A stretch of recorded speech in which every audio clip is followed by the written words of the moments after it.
Going into the next stage of how you can consume research after you have found it, right? I mentioned in the start about not just text, but also other formats. So discovery as a tool, for example, gives you full text papers and audio summaries on the tool itself. So what that means is if you have found a paper which is of interest to you, and while you are traveling or while you are at the gym, for example, right, if you want to just listen to that paper and if you want to consume that paper while you're on the go, you can actually do that without reading the paper. You can listen to the paper. So just like you would listen to a podcast, you can actually listen to research. So it's not limited to text anymore. You can also consume research easily with shorts. Shorts is similar to, say, an Instagram story. That's the closest relation that you can think of.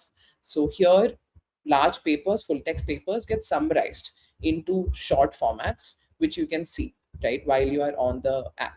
And the best part about this is that according to whatever inputs you have provided to the tool, that this is your research area, all of the recommendations that you get on the app is also specifically tied to that interest area.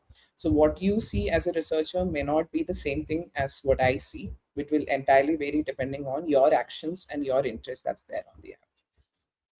Apart from that, you can also read abstracts, highlights, and summaries for papers. So how this helps is once you have read an abstract, right, then you can identify whether this is relevant enough for you to go and read the full paper. But even before going for the full paper, we give you certain highlights or summaries which can help you identify again whether this paper is worth investing your time in. So these are ways to reduce the amount of time that you spend as you scan through multiple papers on the go. So that's discovery. Coming into Scholarcy, I'm sure you must have heard of the product. Scholarcy also helps you summarize your research very well. So it's not just about summarizing, they also help you analyze and organize your research. So they also have folder structures where you can drop in your references and analyze it at any point of time. So Scholarcy has this concept called flashcards, which gives you a quick overview of the paper. It also extracts specific details from the paper and it helps you summarize or make sense of it. It helps you with the structure of the paper. And it also gives you a comparative analysis of the paper, right? So if we want to do an analysis of multiple research papers, then that's something that Scholarcy can help you with. When it comes to analyzing or synthesizing your research, chat with PDF is a very important feature which can help you scan multiple papers in a single go.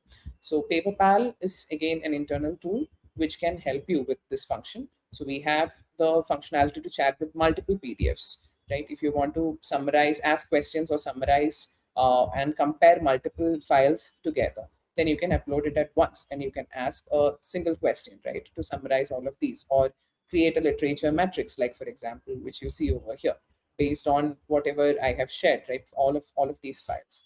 And based on whatever responses you get, again, you can save these as quick notes in order to refer later and use it as you write your research within Paperpal, because Paperpal is a research writing tool. So it also helps you analyze your research, and from there you can create notes and finally take it into your editor wherever you want to write your research paper. So that's one feature which helps you. And as you can see, each and every response that's coming in within the chat PDF function also gives a reference. So this is one important thing that you have to consider when you are working with any tool for that matter, whether you are able to verify that whatever response you are getting from the Gen AI is in fact accurate. So that response, how you can map that back to the original research paper, that's key in order for you to ensure that it's accurate and not hallucinated. This LitMaps is again an external tool which helps you with visualizing connections, right? So if you import papers from your reference managers such as Zotero, Mentally, or if you have a big text file, you can directly export that and upload that into LitMaps, and you can work with the tool in order to visualize the connections between papers and understand what's important. So this is also one way to analyze or synthesize your research.